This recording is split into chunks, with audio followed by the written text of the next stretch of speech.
안녕하세요. 오늘은 들꽃야담 1시간 몰아보기입니다. 즐거운 시청 되세요. 과부 처녀를 거둔 사또. 어린 나이에 과부가 되어버린 옥정이는 이제 겨우 23이었습니다.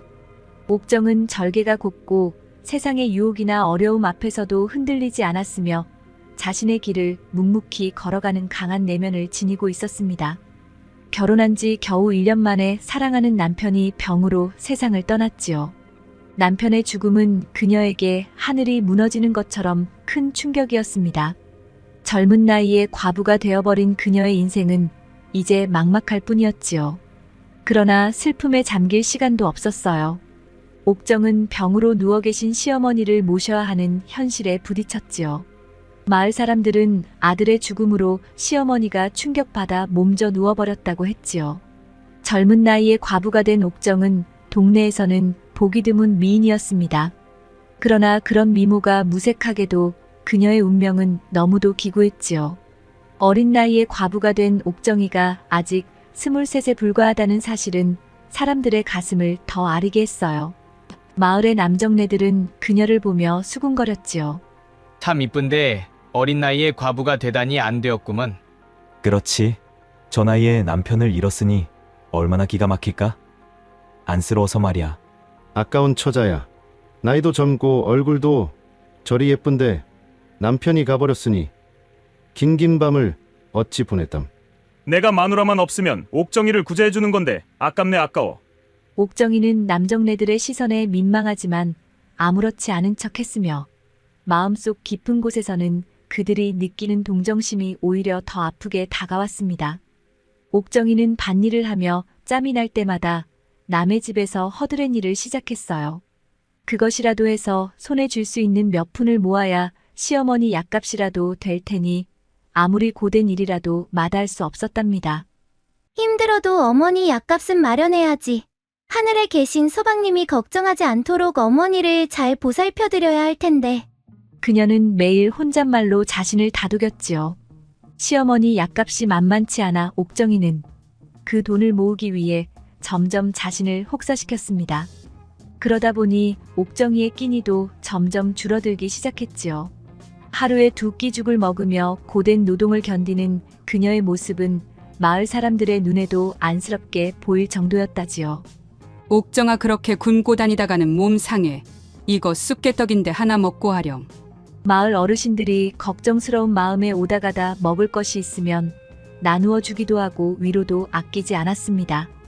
마을의 소문난 부자 황부자는 돈이면 뭐든지 할 수 있다는 신념이 누구보다 강한 사람이었습니다. 그의 넓은 땅에서 일하는 일꾼들만 해도 수십 명이었고 마을 사람들 중 그에게 고개 숙여 인사하지 않는 사람은 없었다지요. 황부자는 돈으로 사람들의 마음을 조종할 수 있다고 확신하고 있었어요. 그가 요즘 눈여겨보고 있던 사람은 옥정이었지요. 황부자는 그녀를 자신의 여인으로 만들겠다는 야심을 품고 있었어요. 하하, 내 돈 몇 푼이면 옥정이쯤이야. 금방 내 것이 되겠지. 그는 은근히 스스로를 과신하며 계획을 세웠지요. 며칠 후 황부자는 하인을 불렀습니다. 옥정이한테 가서 내 품 삭슬 더 줄 터이니 우리 집 일을 봐달라고 전해라. 하인은 곧바로 옥정에게 달려갔고 품삯을 더 준다는 말에 옥정은 잠시 고민했지만 결국 마다하지 않고 황부자의 집으로 향했지요. 황부자의 괴팍한 성격이야 익히 알려져 있었으나 돈이 절실했던 그녀는 이를 무시하기로 했습니다. 옥정이 황부자의 집에 들어서는 순간 황부자는 대청마루에 앉아 그녀를 음흉한 눈빛으로 바라보았어요. 그는 느긋하게 차를 마시며 하인들이 일하는 모습을 흘끔거리다가 슬쩍 말을 꺼냈습니다. 여기 대청마루에 먼지가 많으니 걸레질부터 하시게. 옥정은 고개를 끄덕이며 걸레를 들었어요. 그러자 황부자는 갑자기 능글맞게 웃으며 말을 던졌지요. 옥정이 일하기 전에 차 한잔하고 일을 하지. 내가 할 이야기도 좀 있고 말이야. 아닙니다. 얼른 일을 마쳐야 다른 집 일도 가야 하니 차는 사양하겠어요. 황부자는 느긋하게 웃으며 슬쩍 옥정의 손목을 잡아당겼습니다. 내 그 집 일까지 품삯을 2배로 줄 터이니 이리 와서 좀 앉아보게. 황 부자는 억지로 옥정의 손목을 끌어당기며 무리한 요구를 했지요. 옥정은 당황하여 그의 손을 뿌리치고 뒤로 물러섰어요. 이러시면 곤란합니다. 저는 일을 하러 온 것입니다. 품삯이 아무리 많아도 이런 무례한 요구를 들어드릴 수가 없네요. 그러나 황 부자는 막무가내였어요. 그의 눈빛은 이미 음흉한 의도를 감추지 않았습니다. 남의 집 일하면서 품삯을 몇 배나 주겠다는데 이렇게 말을 안 들어서야 어디 일을 부릴 수 있겠는가? 남의 돈을 벌기가 그리 쉬운 줄 아는가? 내 말을 잘 들으면 발자를 고칠 수도 있다네. 마치 그녀를 안으려는 듯 황 부자는 더욱 가까이 다가오며 팔을 벌렸어요. 옥정은 황당함과 두려움에 찬 얼굴로 그의 팔을 강하게 뿌리쳤습니다. 당신의 더러운 돈은 필요 없습니다. 앞으로 사람을 쓰려거든 잘 가려서 쓰셔야 할 겁니다. 옥정은 황 부자에게 일침을 내뱉고 황급히 황 부자 집에서 나왔지요. 집으로 돌아오는 옥정의 마음은 씁쓸하였어요. 여자 혼자 몸으로 모든 역경을 견디며 산다는 것이 때로운 치욕스러운 삶이기도 하였기 때문이었어요. 어느 날은 시어머니가 한참 동안 말을 잃고 멍하니 천장을 바라보고 계셨습니다. 옥정이는 그런 어머니를 바라보다가 무릎을 꿇고 손을 잡았어요. 어머니, 제 정성이 부족해 어머니 병을 빨리 낫게 해드리지 못해 죄송합니다. 제가 잘 모셔야 하는데 좋은 약을 드려야 빨리 나으실 텐데 죄송해요, 어머니. 아니다. 아가 내가 있어서 나는 하루하루 버틸 수 있는 거다. 내가 아니었으면 나도 벌써 죽었을 거야. 내가 하루빨리 죽어야 내가 고생을 덜 할 텐데 미안하구나. 옥정은 그런 말을 들을 때마다 가슴은 더 먹먹해졌습니다. 시어머니를 편하게 해드리고 싶은데 그럴 수 없다는 현실이 그녀를 괴롭혔지요. 그래서 더욱 무리해서 일을 했어요. 몸이 녹초가 되도록 일하고 집에 돌아와서는 어머니의 곁을 지켰지요. 하루는 남의 밭에서 일을 마치고 돌아오던 길에 허기를 견디지 못하고 쓰러지고 말았습니다. 이대로 쓰러져 죽어도 괜찮겠다고 잠시 그런 생각마저 들었답니다.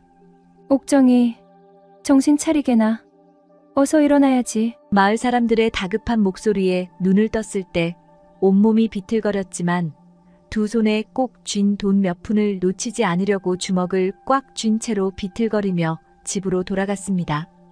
그렇게 버티며 살아가는 옥정이었습니다.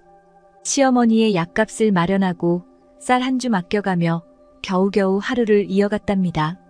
시어머니의 병세는 나아질 기미가 없었고 그녀의 생활은 날이 갈수록 힘겨웠지요. 그럼에도 불구하고 그녀의 미모는 마을에서 눈에 띄는 존재였어요. 그날도 옥정이는 언제나처럼 우물가로 물동이를 이고 나갔어요. 찌는 듯한 더위에 목덜미를 타고 흐르는 땀방울이 후줄근하게 그녀의 저고리를 적셨지요. 그 순간 뒤에서 느껴지는 무수한 시선이 그녀를 휘감았습니다. 남자들이 조심스럽게 그녀의 모습을 훔쳐보는 것이었지요. 멀찍이서 비질을 하던 젊은 총각도 어물쩡 우물가 옆에 서 있던 나이든 남자도 모두 그녀를 보며 침을 흘리고 있었어요. 하지만 그녀는 어떤 시선에도 신경 쓰지 않고 그저 묵묵히 자신의 일을 해야만 했지요. 그때 멀리서 또 다른 이가 다가오고 있었어요. 한껏 힘주어 맵시를 다듬고 차려입은 동네 유지의 아들 수찬이었습니다. 그는 부자 아버지 덕에 매일 놀고 먹으며 동네 여인들 찝쩍거리는 일이 주된 업무였지요. 그는 다른 남자들처럼 망설이지 않고 옥정에게 다가오며 능청스럽게 말을 걸었어요. 아이고 옥정이, 혼자서 무거운 물동이를 나르는 게 힘들지 않소? 내가 좀 도와드리리다. 옥정은 그를 흘끗 쳐다보았습니다. 그 눈길 속에는 경멸과 냉소가 섞여 있었지요. 그러나 눈치 없는 수찬이는 그것을 읽지 못하고 오히려 그녀의 눈길에 마음이 설레었어요. 그는 손을 뻗어 옥정의 물동이를 들어 올리려 했지요. 그러나 옥정은 그를 뿌리치며 물동이를 번쩍 들어 올렸습니다. 고맙소만. 이런 건 나 혼자 할 수 있는 일이니 저리 좀 비켜서시오. 그녀의 차가운 목소리에 수찬은 흠칫 놀라며 주춤했어요. 하지만 이내 웃음을 지으며 한 걸음 더 다가갔습니다. 내가 그냥 도와주겠다는데 뭘 그렇게 딱딱하게 구는 겐가? 너무 그러지 말고 이리 주게나. 그 갸날픈 손목이 무거운 물동이를 드는 것이 안쓰럽구먼. 그의 손이 옥정의 팔목에 닿으려는 순간 갑자기 근처에서 여인들의 고함 소리가 들렸어요. 수찬이 뭐 하는겨? 남의 여인한테 함부로 손을 대려고 하다니. 여럿이 한꺼번에 쏟아내는 소리에 수찬은 얼굴이 새빨개져서 뒤로 물러섰지요. 그 소리를 내지른 이는 마을의 아낙네들이었습니다. 평소 옥정을 경계하던 그들이었지만 남자들이 그녀에게 찝쩍거릴 때는 일제히 뛰어들어 그녀를 보호하듯 막아섰어요. 아무리 과부라고 해도 남녀가 유별한데 이렇게 대놓고 접근하려 드는 건 뭘 뜻하는 것이오? 아니 나는 그냥 옥정이 무거운 물동이를 들다가 뒤로 넘어질까봐 도와주려 한 것뿐이었소. 수찬이 어물쩡 변명했지만 아낙네들은 결코 물러서지 않았습니다. 도와주긴 뭘 도와주나? 허구한 날 물동이를 이고 다니는데 물동이를 이고 왜 뒤로 넘어진담? 괜히 어물쩡거리지 말고 썩 물러나시오. 흑심이 눈에 뻔히 보이는구먼. 그들의 기세에 수찬은 결국 물러나고 말았지요. 아낙네들은 옥정에게 다시 돌아서며 눈을 흘기며 말했습니다. 과부라고 동네 남정네는 다 침을 흘리고 덤벼드니원 별똥파리가 다 꼬여드니 과부 된 것이 죄지. 하지만 그 말 속에는 미묘하게 느껴지는 안도감도 있었어요. 그녀는 남자들의 시선 속에선 늘 위태로운 존재였지만 이렇게 아낙네들의 질투가 옥정을 보호하는 경우도 많았습니다. 또 다른 날이었어요. 옥정이 밭에서 김을 메고 있을 때 길을 지나가던 상인 만석이 우연히 그녀의 모습을 보게 되었어요. 구부정한 자세로 땅을 바라보며 무심하게 김을 매는 그녀의 자태는 초라한 옷을 입고 있음에도 어딘가 단아하고 고고한 느낌을 주었지요. 만석은 옥정의 얼굴을 한 번, 두 번 더 바라보더니 무심코 말을 걸었습니다. 옥정이 이리 고운 얼굴로 힘들게 밭일을 하고 있으니 참 보기가 안쓰럽소이다. 고운 얼굴이 무슨 소용입니까? 먹고 살기 바쁜데. 옥정은 시큰둥하게 대답하며 시선을 피했어요. 하지만 만석은 더 다가와서 그녀에게 계속 말을 걸었어요. 나는 일찍이 장사를 하여 돈 꽤나 벌었지. 여인네 한 명 더 얻는다고 얼마나 먹겠소. 여자 팔자 남자 하나 잘 만나면 호강이지. 이렇게 고생하지 말고 팔자 한번 고쳐보시구려.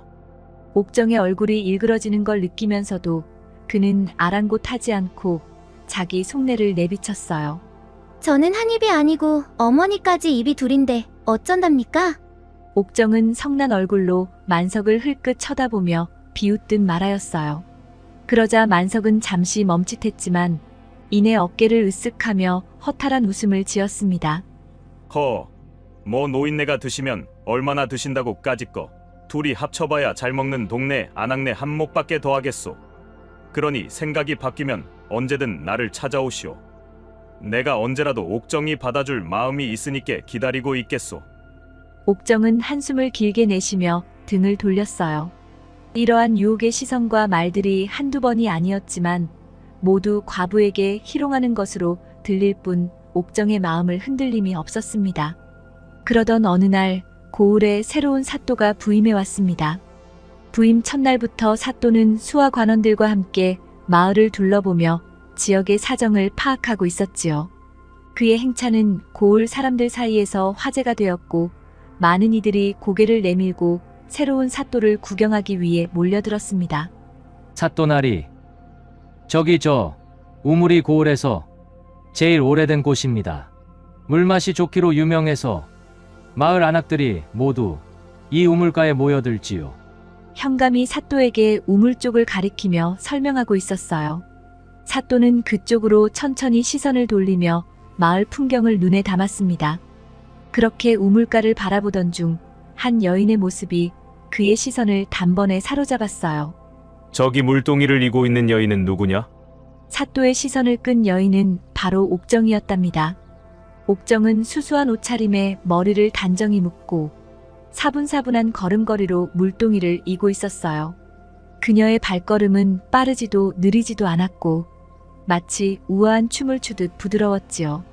이마에 맺힌 땀방울을 손등으로 쓱 닦아내며 옥정은 무거운 물동이를 능숙하게 균형을 잡으며 이동했습니다. 그녀의 얼굴은 수척해 보였지만 하얗고 곧은 콧날과 크고 깊은 눈매는 마치 여린 꽃잎처럼 아름다웠지요. 사또는 무심코 자신의 말 위에서 몸을 기울이며 그녀를 바라보았어요.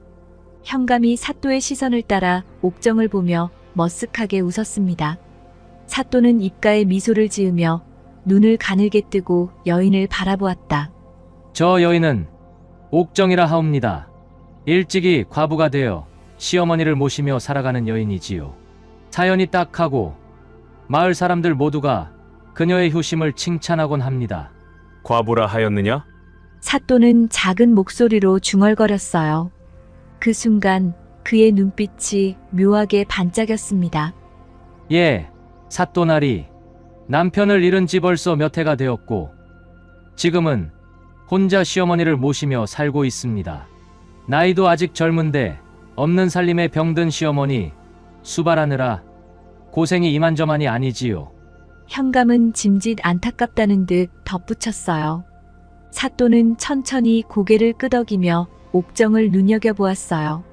옥정은 사또가 자신을 지켜보고 있는 줄도 모른 채 물동이를 내려놓고 우물가에 있는 다른 안악들에게 가볍게 인사를 건넸습니다. 사또의 눈앞에 보이는 것은 초라한 행색에도 불구하고 우아한 자태를 잃지 않는 옥정의 모습뿐이었지요. 그녀가 물동이를 들고 허리를 펴는 순간 하얗고 가늘어진 손목이 그의 눈에 또렷이 들어왔어요. 옥정이라 참 이름이 어울리는 여인이구나. 사또는 나지막이 혼잣말을 하며 천천히 그녀에게서 시선을 돌렸어요. 사또는 그녀가 사라질 때까지 한참을 그 자리에 멈춰서서 바라보고 있었습니다. 그녀의 발걸음이 멀어질수록 그의 가슴 한구석에 알 수 없는 감정이 차오르기 시작했지요. 사또는 다시 말을 탄 채 천천히 고개를 돌리며 생각에 잠겼습니다. 옥정을 처음 본 그 순간부터 그의 마음속엔 묘한 호기심이 생겨났지요. 그리고 그 호기심은 점차 욕망으로 변해가고 있었어요. 그날 저녁 사또는 조용히 혼자 술잔을 기울이며 우물가에서 본 옥정의 모습을 떠올렸습니다. 사또는 술잔을 내려놓으며 마음속으로 결심했어요. 내 반드시 저 옥정이를 내 여인으로 만들고 말겠노라. 그러던 어느 날 사또는 그녀의 공공한 사정을 알게 되었답니다. 사또는 옥정의 가난과 시어머니 병환 소식을 듣자마자 마음속으로 계획을 세웠어요. 강인한 여인을 자신의 품에 들이기 위해서는 단순한 물질적 보상이 아닌 그녀의 자존심을 건드리지 않고 호의를 베푸는 방법이 필요했지요. 사또는 마을 현감에게 비밀리에 명령을 내렸어요. 옥정이 여인의 삶을 조금이라도 편하게 만들어줄 방법을 찾아내라. 단, 절대 그녀가 우리의 도움임을 알지 못하게 해라. 그렇게 해서 마을 사람들 사이에 이상한 일이 벌어지기 시작했습니다.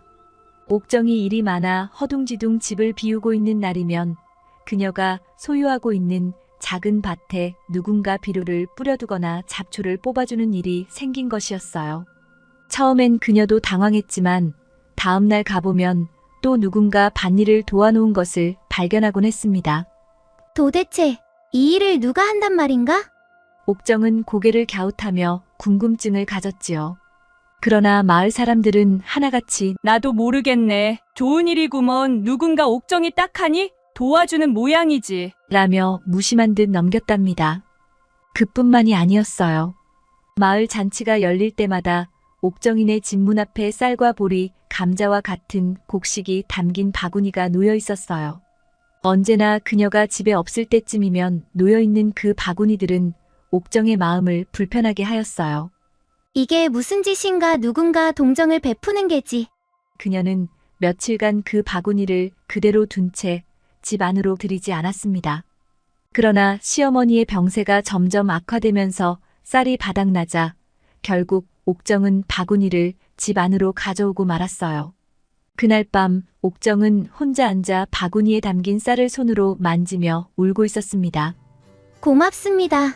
어느 분인진 몰라도 감사의 마음을 어떻게 전해야 할지. 그녀는 혼잣말을 중얼거리며 쌀을 정성스럽게 항아리에 담았습니다. 사또는 그 모습을 멀리서 지켜보며 은근히 미소를 지었지요. 계획의 첫 단추는 잘 끼워지고 있었어요. 옥정의 마음속에 자신도 모르는 작은 빚과 감사의 마음이 쌓여가고 있는 중이었어요. 그러나 사또는 성급히 움직이지 않았지요. 옥정이가 충분히 의지할 수 있을 때까지 조금 더 기다릴 참이었습니다. 어느 날 사또는 마을의 유명한 의원을 집으로 불러들였습니다. 그 의원은 손님으로 사또의 집을 찾은 것이 아니라 옥정의 시어머니를 진료하러 온 것이었어요. 그제야 옥정은 이상함을 느꼈지요. 사또께서 저희 어머니를 돌봐주신다고요? 그녀는 의아한 표정으로 물었어요. 그러자 의원은 고개를 끄덕이며 말했습니다. 마을의 모든 주민을 돌보는 것이 사또의 책무이니 그대처럼 효심이 깊은 여인을 돕는 것은 당연한 일이지요. 사또께서는 병약하신 어머니를 보살피느라 고생이 많다는 소식을 들으시고 나에게 특별히 부탁을 하셨소. 그러나 저는 아무런 자격이 없습니다. 이렇게 귀한 은혜를 받을 만한 자격이 없는데. 옥정은 머리를 조아리며 거절하려 했지만 의원은 고개를 저으며 말했습니다. 사또께서는 그대의 안타까운 사정을 들으시고 제일 먼저 도와주라 말씀하셨소. 그대의 효성은 온 마을이 다 아는데 당연히 그대를 제일 먼저 도와야 하지 않겠소. 그대가 이 도움을 받아들여야 사또의 마음이 편할 것이오. 그날 이후로 옥정의 집에는 정기적으로 약재가 배달되었고 의원은 일주일에 한 번씩 시어머니의 상태를 보러 왔습니다. 옥정은 점점 더 사또에게 감사한 마음을 갖게 되었고 마을 사람들도 사또가 참으로 훌륭한 분이시구먼. 어려운 사람들을 돕는 데에 주저함이 없으시니 정말 덕이 많으신 분일세 라는 소문을 퍼뜨리기 시작했습니다. 사또는 직접 옥정의 집을 찾아가기도 했지요. 물론 늘 겸손한 자세로 마을 사람들의 삶을 직접 보고 싶어 왔다며 옥정의 집이 아닌 다른 사람들의 집도 찾아갔지요. 하지만 그는 항상 옥정의 집 앞에서 오래 머물렀답니다. 직접 시어머니의 안부를 묻고 필요한 것은 없는지 점검했지요. 그러면서도 옥정에게 무언가를 강요하지 않았어요. 그저 조용히 묵묵히 그녀의 곁에 머물며 위로와 도움을 전할 뿐이었습니다. 사또의 이런 보살핌 덕분에 옥정은 오랜만에 여유로운 마음을 느낄 수 있었어요. 그러던 어느 날 옥정이 자신도 모르게 사또에게 고개를 숙이며 작은 목소리로 속삭였어요. 사또, 제가 감히 무엇이라 말씀드려야 할지 모르겠습니다. 그저 사또의 은혜에 감사할 따름입니다. 어머니께서 조금이나마 건강을 되찾으신 것도 모두 사또나리 덕분입니다. 그녀의 눈에는 진심 어린 눈물이 맺혀 있었습니다. 사또는 조용히 미소 지으며 부드럽고 따뜻한 표정을 지으며 말했어요. 아니요. 내가 한 일은 그저 작은 도움일 뿐이요. 진정 어머니를 살리고 있는 건 그대의 정성스런 간병과 따뜻한 마음이요. 나는 단지 그대가 이 힘든 일을 조금이나마 위로가 될까 곁에서 지켜보고자 했을 뿐이요. 그날 밤 옥정은 사또가 남기고 간 작은 약봉지를 손에 쥐고 한참을 울었습니다. 사또는 그녀의 마음속에 점점 더 깊숙이 자리 잡고 있었어요. 그렇게 옥정의 마음을 천천히 그러나 확실하게 사로잡으며 사또의 계획은 완성되어 가고 있었지요. 사또의 시선은 옥정에게로만 향해 있었어요. 그녀를 처음 본 순간부터 그 마음은 조금도 흔들리지 않았지요. 사또의 지속적인 따뜻한 보살핌을 받은 옥정이의 마음이 흔들릴 무렵 사또는 옥정을 직접 불렀습니다. 그동안 마을 일을 보러 간다는 핑계로 그녀의 집을 찾았던 것과는 달리 이번에는 그녀를 자신의 서재로 조심스럽게 초대한 것이었지요. 사또의 부름에 조심스럽게 서재로 들어온 옥정은 긴장한 듯 두 손을 꼭 모아 쥔 채 문 앞에 조용히 서 있었어요. 사또나리, 어쩐 일로 저를 부르셨습니까? 그녀의 목소리는 잔잔했지만 약간의 두려움이 묻어 있었습니다. 사또는 그녀를 향해 천천히 다가가며 미소 지었어요. 앉으시오. 오늘은 그저 편히 이야기하고자 부른 것이오. 겁낼 필요 없소. 옥정은 사또의 손짓에 따라 조심스레 자리에 앉았어요. 그녀의 손끝이 떨리고 있는 것이 보였어요. 사또는 그녀가 긴장을 풀 수 있도록 차를 한 잔 내오게 하며 조용히 말을 이어갔습니다. 옥정이 그동안 어머니를 위해 정말 많은 고생을 하셨소. 어머니의 병세가 조금씩 호전되는 모습을 보며 나도 참 기쁘기 그지없소. 그대가 정성을 다했기에 가능한 일이오. 아닙니다. 사또나리. 그저 어머니를 위해 당연히 해야 할 일을 한 것뿐입니다. 그리고 저 혼자서는 감당하기 힘들었을 텐데 사또나리 보살핌으로 어머니 병세가 호전되었습니다. 그녀는 눈을 내리깔며 겸손하게 말했어요. 사또는 그녀를 지그시 바라보다가 더 이상 마음을 감추지 않기로 결심했습니다. 그는 숨을 깊이 들이마시고 조심스럽게 말을 꺼냈어요. 사실 나는 부인을 잃은 지 몇 해가 되어 그동안 홀로 지내면서 여인들로부터 많은 유혹이 있었지. 그러나 그대처럼 강인한 여인은 한 번도 만나본 적이 없소. 옥정이, 나는 그대를 내 곁에 두고 싶소. 그대가 원한다면 나는 그대를 내 정실 부인으로 맞이하고 싶소. 순간 옥정의 얼굴이 새하얗게 질렸어요. 그녀는 믿을 수 없다는 표정으로 사또를 바라보았습니다. 사또나리, 무슨 말씀을 제가 감히 어찌 사또나리의 부인이 될 수 있단 말입니까? 그대는 내가 덜 나위 없이 사랑하고 존경하는 여인이오. 나는 그대의 성품을 보았고 그대의 인내와 정성에 감동했소. 내가 그대를 원하지 않는다면 어찌 이토록 많은 관심을 쏟았겠소. 그대가 나와 함께 한다면 더 이상 고된 삶을 살지 않아도 돼요. 그대의 시어머니도 내가 책임지고 평생 보살펴드릴 것이오. 그대는 그저 나와 함께 편안히 여생을 살면 돼요. 옥정은 눈물을 글썽이며 고개를 저었습니다. 사또나리, 저는 그저 평범한 여인일 뿐입니다. 더군다나 과부로서 무슨 자격이 있다고 사또나리의 부인이 될 수 있단 말입니까? 자격이라니요. 나도 부인이 없고 그대도 남편이 없으니 우리 둘은 같은 처지에 있지 않소? 같은 처지에 있는 사람끼리 마음이 맞아 혼인을 한다는데 무슨 자격을 논하겠소? 나는 그대를 부유하게 하거나 세상의 귀부인으로 만들어주겠다는 것이 아니오. 그대가 나와 함께한다면 서로의 빈자리를 채워줄 수 있지 않겠소? 부디 나의 진심을 받아주시오. 그의 목소리에는 간절함이 묻어 있었습니다. 그녀가 자신을 받아들이지 않으면 어쩌나 하는 두려움마저 서려 있었지요. 옥정은 눈물이 차오른 눈으로 그를 바라보았어요. 머리로는 거절해야 한다는 것을 알고 있었지만 그의 말에서 느껴지는 진심에 마음이 흔들리고 있었습니다. 그렇지만 제가 정실이 된다는 것을 시어머니께서도 절대 용납하지 않으실 겁니다. 또한 제가 무슨 낯으로 마을 사람들 앞에 나선단 말입니까? 사또는 조용히 고개를 끄덕였습니다. 그녀의 고민을 이해한다는 듯이, 그리고 이미 그 문제까지도 생각해 두었다는 듯이 말했어요. 만약 그대가 나와 함께 하기를 원한다면 시어머니께도 정중히 허락을 구하고 그대를 공식적으로 부인으로 맞아들일 것이오. 마을 사람들에게도 떳떳이 알리겠소. 그대가 내 정실 부인이 되어주는 순간부터 그 누구도 그대를 비난하지 못하도록 할 것이오. 그리고 그대의 시어머니는 내가 평생 책임질 것이니 더 이상 걱정하지 마시오. 옥정은 잠시 머뭇거리며 그를 바라보았습니다. 그의 말이 진심이라는 것을 느꼈고 그가 이 모든 상황을 미리 준비해왔다는 것을 깨달았지요. 그녀는 다시 한번 그의 손을 잡으며 눈을 감았어요. 사또나리, 만약 제가 그리하기를 원한다면 정말로 저와 어머니를 책임져 주실 수 있습니까? 물론이오. 그대가 내 곁에 있어 준다면 나는 세상을 얻은 것보다 더 기쁠 것이오. 이곳으로 부임해오고 제일 잘한 것이 그대를 만난 것이오. 그의 부드러운 대답에 옥정은 눈물을 흘리며 고개를 끄덕였습니다.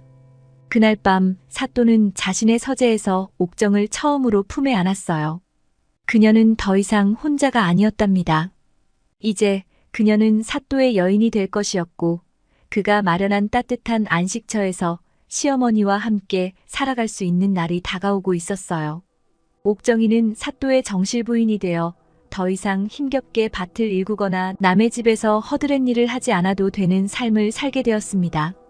사또의 집에서 그녀는 품위 있는 생활을 하며 남편의 든든한 지지 속에서 안정을 찾았지요. 그녀는 고된 시절을 떠올리며 매일같이 감사하는 마음으로 살아갔습니다. 시어머니도 사또의 집에서 편안히 지낼 수 있게 되었고 옥정의 삶에는 진정한 평안과 행복이 찾아왔습니다. 그제서야 옥정이는 깨달았지요. 아무리 힘든 시기가 찾아와도 그 끝에는 반드시 빛이 기다리고 있다는 것을. 그녀의 고된 삶이 끝나고 마침내 행복이 찾아온 것처럼 인생의 어려움 속에서도 희망을 잃지 않는 것이 중요했습니다. 고생 끝에 낙이 온다. 는 말처럼 옥정이는 고난의 시간을 묵묵히 견뎌내며 결국 행복을 손에 넣었지요. 힘들었던 날들이 그녀를 더 강하고 지혜롭게 만들어준 것처럼 인생의 고비마다 성실과 인내로 맞서면 반드시 좋은 날이 올 것이라는 교훈을 깨달은 것이지요. 부자가 될 운명을 가진 아이. 옛날 평안도 개성에 김동구라는 이름의 부자가 살고 있었답니다. 그는 많은 재산을 가지고 있었지만 자식이 없어 늘 걱정하였지요. 일가 친척도 거의 없었고 양자를 들릴 만한 인연도 없었기에 김씨 부부는 언제나 자식 없는 삶을 한탄하며 지내고 있었습니다.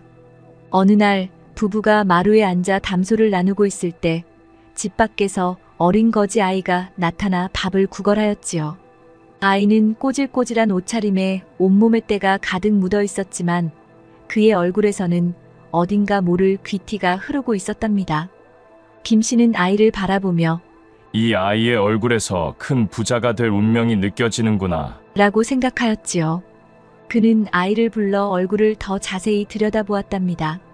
아무리 보아도 그 아이는 비범한 운명을 타고난 듯 보였지요. 김씨는 아이에게 밥을 줄 테니 먼저 우물가에서 깨끗이 씻고 오라고 하였습니다. 아이는 김씨의 말을 듣고 우물가에서 얼굴과 손을 깨끗이 씻고 돌아왔습니다. 돌아온 아이의 얼굴은 세상 어느 귀한 집 아들 못지않게 빛나고 있었답니다. 김씨의 부인이 차려준 밥상을 본 아이는 마치 며칠 동안 굶은 것처럼 허겁지겁 밥을 먹기 시작하였지요. 밥 한 사발을 금세 비운 아이는 조심스럽게 고개를 들어 말하였답니다. 죄송하지만 한 그릇만 더 주실 수 있겠습니까? 김씨는 웃으며 말했어요. 허허, 이 녀석. 배가 몹시 고팠나 보구나. 여보, 밥 한 그릇 더 가져오시오. 아이는 두 번째 밥은 옆구리에 차고 다니는 고봉에 담아두었어요. 김씨는 아이가 저녁까지 먹으려는 줄 알고 준비성이 있다고 생각했지요. 그 모습을 지켜보던 김씨는 문득 말했습니다.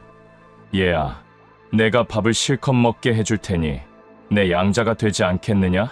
아이의 표정이 잠시 어두워지더니 고개를 숙이며 대답했어요. 저에겐 어머니가 계셔서 양자가 되기 어려울 것 같습니다. 내가 고봉에 담은 밥은 어머니를 위해 가져갈 것이냐? 예, 어머니께서 아프셔서 몸져 누워 계십니다. 그렇구나. 그런데 아까 밥 한 그릇을 주었을 때 어머니 것부터 챙기지 않고 내가 먼저 먹었단 말이냐? 건너 마을에 밥을 잘 주시는 어른이 또 계십니다. 저는 여기서 먹고 그곳에서 어머니께 드릴 밥을 얻어가려 했습니다. 김씨는 아이의 말에 감동했습니다. 어머니를 생각하는 마음이 기특하구나. 어머니를 모셔오면 너와 어머니가 편히 살 수 있도록 해줄 테니 내 양자가 되거라. 내가 결정을 못하겠다면 어머니께 가서 이야기하자꾸나. 너희 집으로 가자. 김씨는 함께 아이의 집으로 향하니 허름한 초가집이 눈에 들어왔어요. 문을 열고 들어가자 병약한 어머니가 힘겹게 일어나 앉아 있었어요. 어머니는 낯선 이의 방문에 당황한 듯 김씨를 바라보았습니다. 어머니, 이분이 저를 양자로 삼고 싶다고 하세요. 아이가 조심스럽게 말을 꺼내자 어머니의 눈이 커지며 놀란 표정을 지었어요. 그게 무슨 소리냐? 어머니는 힘겹게 숨을 고르며 김씨를 바라보았습니다. 우리 애가 뭘 잘못했습니까? 어찌 이런 말씀을 하시는지. 김씨는 부드럽게 미소를 지으며 고개를 저었어요. 아니요, 아이가 잘못한 게 아닙니다. 오히려 이 아이는 참으로 마음이 바르고 효성 깊은 아이입니다. 그래서 제가 양자로 삼아 잘 키우고 싶다고 생각한 것입니다. 이 아이와 어머니께 좀 더 나은 삶을 드리고 싶어 이렇게 찾아왔습니다. 어머니는 김씨의 말을 들은 후 한참 동안 아무 말도 하지 못했지요. 그러다 떨리는 손으로 아이의 손을 붙잡으며 말을 꺼냈습니다. 저희는 뼈대 있는 양반의 집안입니다. 비록 지금 이렇게 어려운 처지에 놓여 있지만 선조로부터 이어져 내려온 가문을 함부로 양자 관계로 맺을 수는 없습니다. 그러니 그 마음만 감사히 받겠습니다. 김 씨는 어머니의 단호한 대답에 잠시 생각에 잠겼어요. 그리고 다시 입을 열었지요. 부인, 뼈대 있는 집안이라고 굶어 죽으면 무슨 소용이 있겠습니까? 지금 아이가 어떻게 살고 있는지 보셨지 않습니까? 어머니가 힘들어 하시는 것도 알고 아이가 그런 어머니를 위해 매일 구걸을 하며 어머니 밥까지 챙기는 상황입니다. 이 상황에서 아이가 무엇을 기대하며 자라겠습니까?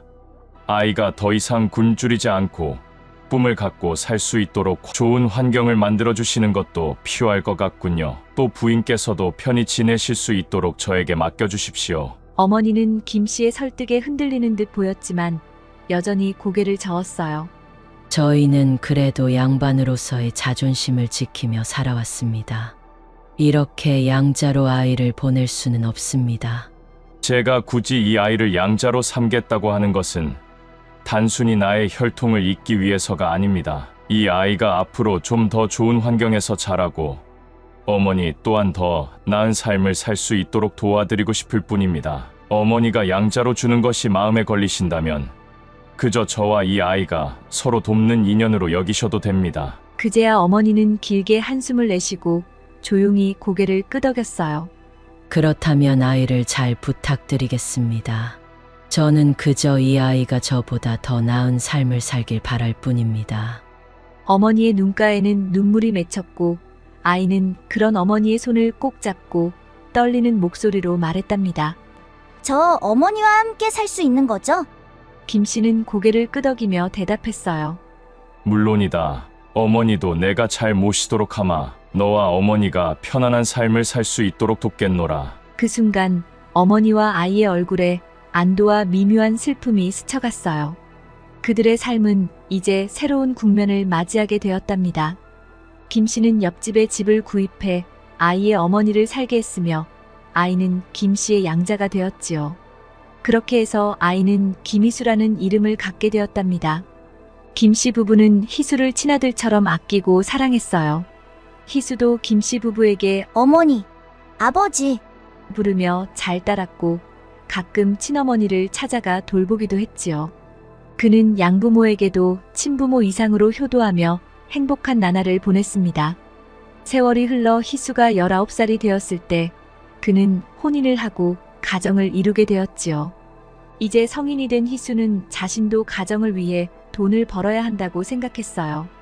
그래서 어느 날 그는 양아버지 김 씨에게 말했습니다. 아버님, 저도 이제 일을 시작해보려 합니다. 장사를 해보고 싶사오니 몇천 냥만 주십시오. 반드시 큰 돈을 벌어오겠습니다. 김 씨는 희수의 자신감에 미소를 지으며 말했지요. 그래, 장사는 어렸을 때부터 배우며 익히는 것이지 경험을 쌓아야 큰 부자가 될 수 있단다. 김 씨는 주저하지 않고 5천냥이라는 큰 돈을 주었답니다. 그는 희수가 타고난 운명대로 큰 부자가 될 것이라고 굳게 믿고 있었지요. 희수는 아버지가 준 돈을 들고 평양으로 떠났습니다. 그러나 그는 아무런 계획도 없이 돈만 들고 갔다가 기생들의 유혹에 빠지고 말았답니다. 처음으로 기생집에 들어선 희수는 눈이 휘둥그레졌습니다. 양귀비 같은 여인들이 여기저기에서 향긋한 향내를 풍기며 춤추고 노래하고 있었지요. 그들은 호호하 웃으며 남자들과 어울렸고 희수는 정신을 차릴 겨를도 없이 기생에게 이끌려 방으로 들어갔답니다. 기생들은 곱게 화장을 하고 고운 옷을 입고 있었으며 희수에게 상냥한 말투로 말을 걸고 술잔을 건넸답니다. 희수는 그동안 술이 이렇게 달콤한지 몰랐어요.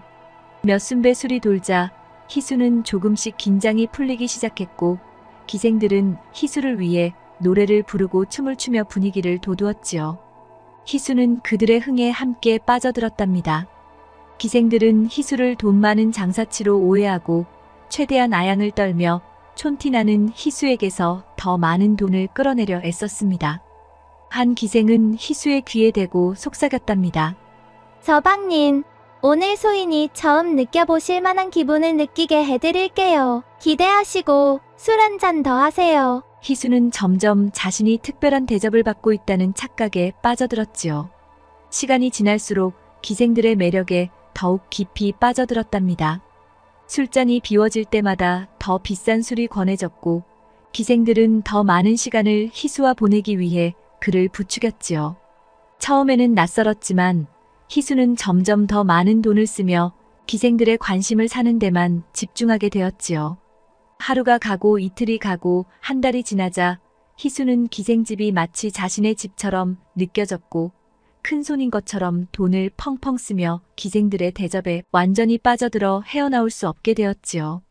희수는 기생집에 눌러앉아 기둥서방 노릇까지 하게 되었답니다. 서방님 미양이는 이쁜 놀이개가 갖고 싶은데 어쩌지요? 서방님이 사주시는 놀이개를 달고 사뿐사뿐 서방님께 가고 싶사옵니다. 그깟 놀이개가 대수냐 비단옷도 두어 벌 맞추거라 얼마면 되느냐? 역시 우리 서방님은 통도 크시어요. 밤에만 큰 것이 아니고 낮에도 이렇게 크시니 미양이는 서방님밖에 없사옵니다. 기생의 간드러진 목소리에 희수는 대답했어요. 옛다. 열량이다. 갖고 싶은 거 다 사오너라. 이 서방이 우리 이쁜 미양이에게 무엇인들 못 사주겠느냐? 내 모든 것을 주어도 아깝지 않구나. 어머, 우리 서방님밖에 없다니까요. 기생들은 희수 옆에 바싹 붙어 이것저것 필요하다고 아양을 떨며 희수의 돈을 야금야금 빼먹었다지요. 서방님, 오늘은 어제보다 훨씬 야릇한 밤을 보낼 수 있는데 어떻게 할까요? 야릇한 술상 한 상 차려올까요? 그럼 우리 미양이가 어제보다 더 야릿하다면 내가 안 볼 수 있나? 어제도 잊지 못할 밤이었구먼. 오늘은 더 야릿하다니. 이놈이 무슨 복에 이런 호강을 한단 말이냐? 온갖 산의 진미의 향연이라 할 만한 귀한 음식들이 최고의 상차림으로 들어왔고 희수는 흥청망청 술과 기생 노름에 빠져 가진 돈을 곶감 빼먹듯 다 써버렸습니다. 마침내 빈털터리가 되어버린 희수는 돈이 없이는 이곳에서 쉽게 머무를 수 없다는 현실을 깨달았답니다. 기생집에서의 경험은 화려하고 달콤한 꿈처럼 잊을 수 없는 시간이었지만 5천냥을 단 6개월 만에 탕진한 희수는 하늘 높은 줄 모르고 즐기던 신선 노름에서 땅으로 떨어진 셈이 되었지요. 이미 돈을 다 써버린 희수는 장사도 못하고 집으로 돌아가자니 철석같이 믿어준 아버지의 얼굴을 볼 낯이 없어 가지도 못하고 결국 기생집에서 심부름을 하며 근근히 생활하게 되었답니다. 한편 돈을 벌러간 희수가 감감무소식이자 김씨는 사람을 보내어 희수의 상황을 알아보라고 하였지요. 많은 돈을 벌어올 것이라 기대하고 있던 김씨는 희수가 장사 미천을 모두 기생집에서 탕진하고 기생집에서 구걸하다시피 하며 먹고 살고 있다는 말을 듣자 화가 치밀어 참을 수 없었답니다. 김씨는 너무 화가 난 나머지 부자 관계를 끊어버리고 희수 어머니에게 사주었던 집을 빼앗은 것은 물론 새로 맞은 며느리까지 내쫓아버렸습니다. 며느리는 사정을 하며 눈물로 호소했지만 김씨는 냉정하게 그들을 쫓아버렸답니다. 네 남편이 그 모양이니 이제 양자 관계를 파했다. 너와의 인연도 여기까지다. 이 집에서 나가거라. 당장 나가. 더 이상 이 집에 있을 자격도 없다. 아버님 한 번만 용서해 주시고 다시 기회를 주세요. 아니면 다른 방법을 찾아볼 때까지만이라도 조금만 기다려 주시면 안 되겠는지요? 용서하면 뭐가 달라지겠어? 너희 둘은 이 집안을 말아먹은 놈들이야. 더 이상 내 눈앞에 보이지 마라. 집은 당장 비우고 나가. 어머니와 며느리는 하루아침에 거리로 나앉게 되었답니다. 엄동설 안에 아무것도 없이 쫓겨난 어머니와 며느리는 추위와 배고픔에 시달리며 산속 허름한 초가집에 들어가 겨우 목숨을 부지하게 되었지요. 어머니는 아픈 몸을 이끌고 밖으로 나가 나뭇가지를 주워오는 일로 겨우 장작을 마련했답니다. 손발이 꽁꽁 얼어붙는 추위에도 불구하고 불을 피워 며느리와 함께 몸을 녹였지요. 며느리는 자신의 처지를 한탄하며 눈물을 흘렸지만 어머니는 그런 며느리를 위로하며 말하였답니다. 며느라, 이리 된 것이 모두 내 죄다. 내가 더 잘했어야 했는데 내가 이런 고생을 하게 만들다니 참으로 미안하다. 그래도 우리가 서로 의지하며 살아야 하지 않겠느냐.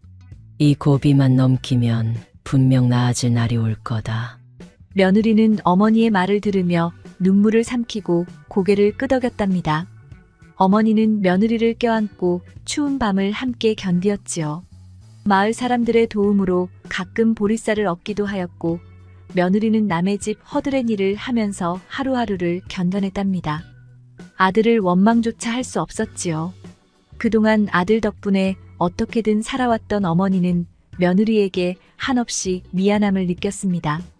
한편 희수는 가지고 온 돈을 기생에게 다 써버리고도 기생집에서 심부름을 하며 하루하루를 연명하는 자신의 처지가 한심하게 느껴졌지요. 집으로 돌아가고 싶어도 이제는 돌아갈 면목도 없었답니다. 아버지와 가족들의 얼굴이 떠오를 때마다 가슴이 무겁게 내려앉았습니다. 그렇게 멍하니 하늘만 바라보고 서 있던 희수는 갑자기 하늘이 잿빛으로 물들더니 이내 천둥 소리와 함께 굵은 빗줄기가 쏟아져 내리는 것을 보고 서 있었지요. 이런, 하늘마저 나를 돕지 않으려 하는가. 희수는 속으로 중얼거리며 비를 피해 급히 처마 밑으로 달려갔답니다. 빗물은 처마 끝에서 줄줄 흘러내리며 그의 머리와 옷을 적셨고 희수는 바닥에 웅크려 앉아 처량하게 떨어지는 빗방울을 바라보았지요. 비가 퍼붓는 소리가 세상을 뒤덮었고 희수의 마음속에는 더 깊은 절망의 먹구름이 드리워졌답니다.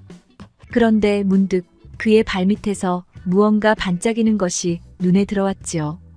희수는 처음에는 자신의 눈을 의심했답니다. 설마 저게 뭐지?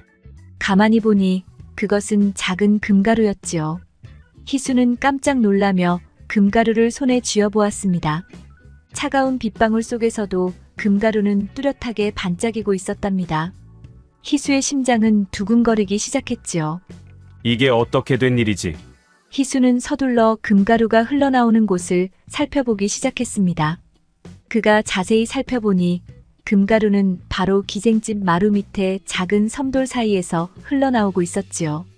희수는 눈을 크게 뜨고 섬돌을 자세히 살펴보았습니다. 그곳엔 작은 구멍들이 있었고 그 구멍들에서 금가루가 조금씩 흘러나오고 있었답니다. 그 순간 희수는 심장이 멎는 것만 같았지요. 이건 금맥이야. 이곳에 금이 숨겨져 있었던 거야. 희수는 숨을 고르며 주변을 두리번거렸답니다. 아직은 아무도 이 사실을 눈치채지 못한 듯 보였지요. 그는 자신의 옷자락으로 금가루를 조심스레 모아 감추었습니다. 떨리는 손으로 다시 구멍을 살펴보니 금가루는 계속해서 흘러나오고 있었답니다. 우선 금이 나오는 구멍을 천으로 막아놓고 흘러나온 금을 모조리 주운 다음 머릿속으로 생각을 굴리기 시작했지요. 이 기회를 놓쳐서는 안 돼. 아무도 모르게 금을 챙길 수 있다면 나도 다시 일어설 수 있어. 그리고 이 섬돌을 가지고 갈 방법을 계획하였습니다. 그리고 기생들에게 말하였답니다. 내가 이곳에서 자네들을 위해 쓴 돈이 5,000냥이네. 그런데 지금 내게는 한 푼도 남아있지 않네. 그래서 창피를 무릅쓰고 당분간 여기서 머물러 있었던 것일세. 그러나 더 이상 여기에 머물 수는 없지 않은가? 이제 나는 떠날 것이네. 아무 말 없이 떠날 수도 있지만 그동안 같이 지낸 정을 생각하면 이별의 말 한마디는 하고 떠나야 하지 않겠나? 부디 잘 사시게. 희수의 말이 다소 뜻밖이었지만 그들의 표정은 차분했어요. 한 기생이 희수에게 조용히 대답했습니다. 그렇게 말씀하시니 오히려 제가 미안하네요. 떠나신다니 말리지는 않겠어요. 자, 얼마 안 되지만 여비에 보태 쓰세요. 그녀는 희수에게 작지만 꽉 쥔 돈을 내밀었어요. 희수는 잠시 망설였지만 결국 그 돈을 거절하며 말했지요. 정의는 고맙지만 사양하겠네.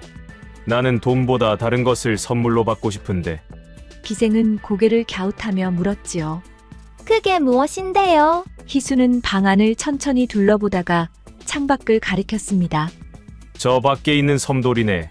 섬돌은 귀한 것이 아니지만 내게는 아주 특별하다네. 그 섬돌은 자네와 나의 사랑을 증명하는 것이기 때문이지. 나는 저 섬도를 밟고 다니면서 자네와 사랑을 나누었네. 그래서 저 섬도를 가지고 있으면서 자네와의 지난 일을 잊지 않으려고 하네. 그러니 저 섬도를 내게 줄 수 없겠나? 기생은 웃음을 터뜨렸어요. 서방님도 참 그까짓 돌 하나쯤 서방님께 못 드리겠어요. 그동안 우리가 쌓아온 정이 있는데요. 냉큼 가져가세요. 희수는 마음속으로 쾌재를 부르며 겉으로는 깊은 고뇌를 하는 척 섬도를 들고 기생집을 나섰습니다. 기생집을 나선 희수의 발걸음은 날듯이 가벼웠습니다. 마음속에 희망이 싹트기 시작했지요. 아버지의 얼굴을 볼 낯이 없지만 금을 갖고 가면 아버님도 기뻐하시겠지. 아버지에게 면목을 세울 수 있으니 천만다행이야. 당당히 아버지께 자랑스런 아들이 되겠구나. 생각을 하며 희수는 금가루가 숨어있는 섬도를 단단히 챙기고 개성으로 향했습니다. 그곳에는 그가 잘못한 인생의 전반부를 바로잡을 기회와 다시금 가족의 일원으로 받아들여질 희망이 함께 있었습니다. 개성의 입구에 들어서자 마침 장사꾼들이 장사를 마치고 돌아오는 사람들을 위한 큰 잔치가 벌어지고 있었지요. 장터는 사람들로 가득 찼고 곳곳에서 웃음소리와 축배소리가 울려 퍼졌습니다. 한쪽에서는 무용수들이 화려한 춤사위를 선보였고 다른 쪽에서는 악사들이 북과 장구를 치며 흥을 돋우고 있었습니다. 그러나 그 속에서 희수는 조용히 자리를 잡고 앉아 있을 뿐 잔치의 분위기에 섞일 수가 없었지요.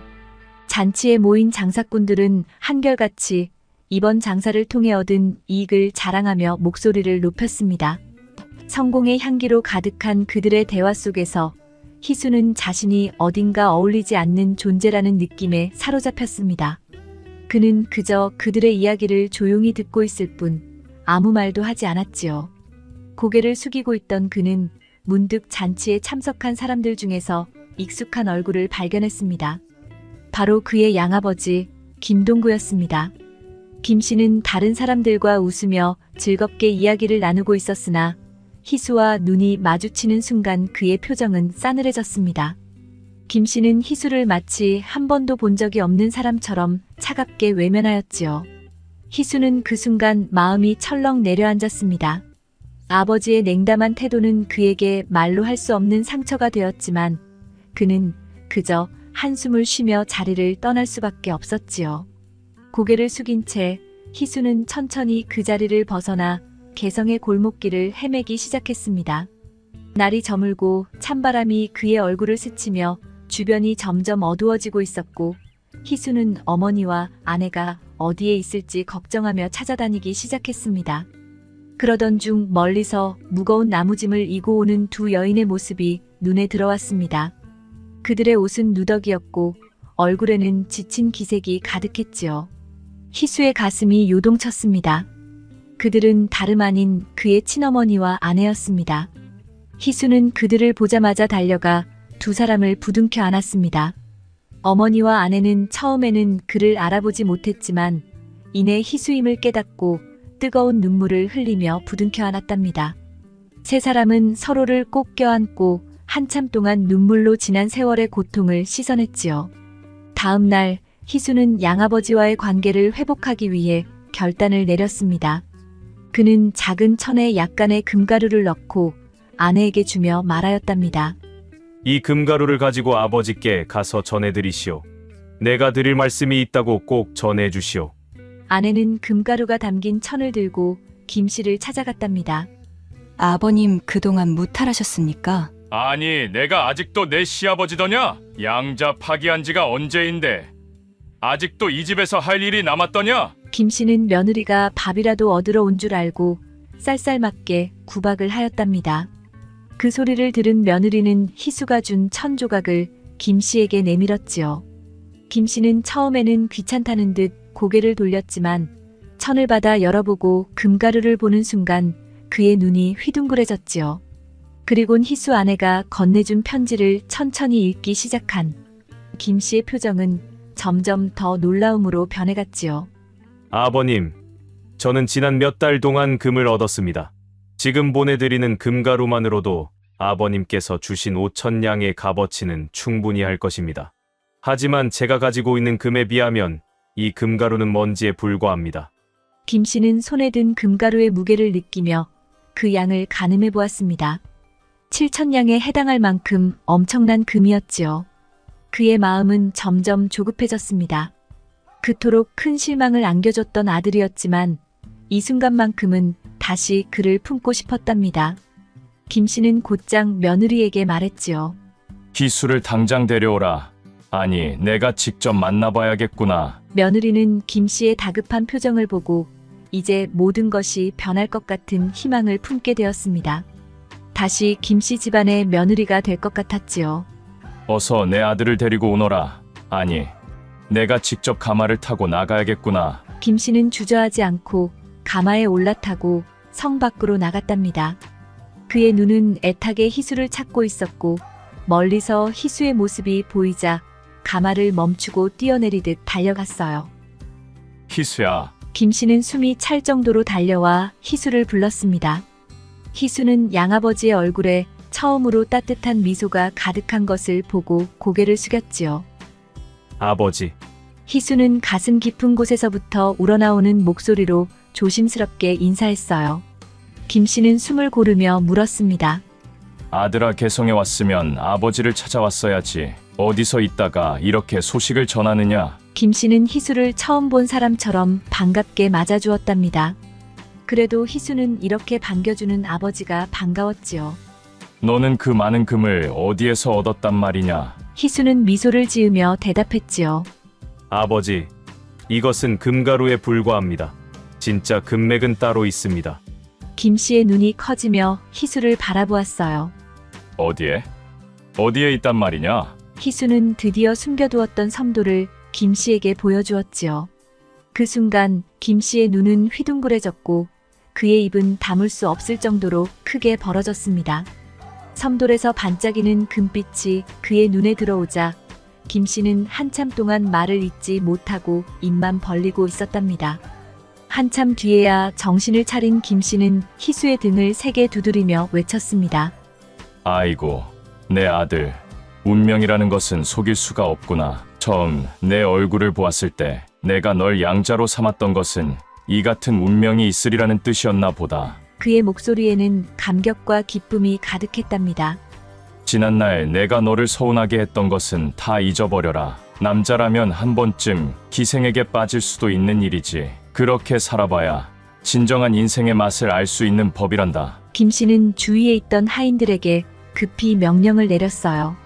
너희들 어찌하여 아직도 며느리와 아주머니를 모시고 오지 않는 게냐? 요 며칠 동안 얼마나 춥고 배가 고프셨겠느냐? 내 가마를 내어줄 테니 당장 집으로 모셔오너라. 빨리. 하인들은 서둘러 가마를 준비했고 김 씨는 희수의 어머니와 아내를 모시고 집으로 돌아왔답니다. 그날 이후 김 씨의 집안은 다시 화목하게 되었습니다. 그들은 다시 한 가족으로서의 사랑을 회복했고 김 씨는 매일같이 희수를 자랑스러워하며 그의 성공을 축하했지요. 과거의 잘못은 모두 잊혀졌고 그들의 집안에는 다시 웃음과 평화가 넘쳐 흘렀답니다. 운명은 타고난 것일지도 모르지만 그것을 자신의 것으로 만드는 것은 노력에 달려있지요. 아무리 훌륭한 운명을 타고나도 그것을 활용하지 않으면 결국 의미가 없습니다. 자신의 잠재력을 최대한 발휘하여 주어진 운명을 실현시키려는 끊임없는 노력이 필요하답니다. 들꽃 야담을 시청해주시는 여러분, 오늘 하루도 행복하시고 늘 건강 챙기시기 바랍니다. 감사합니다.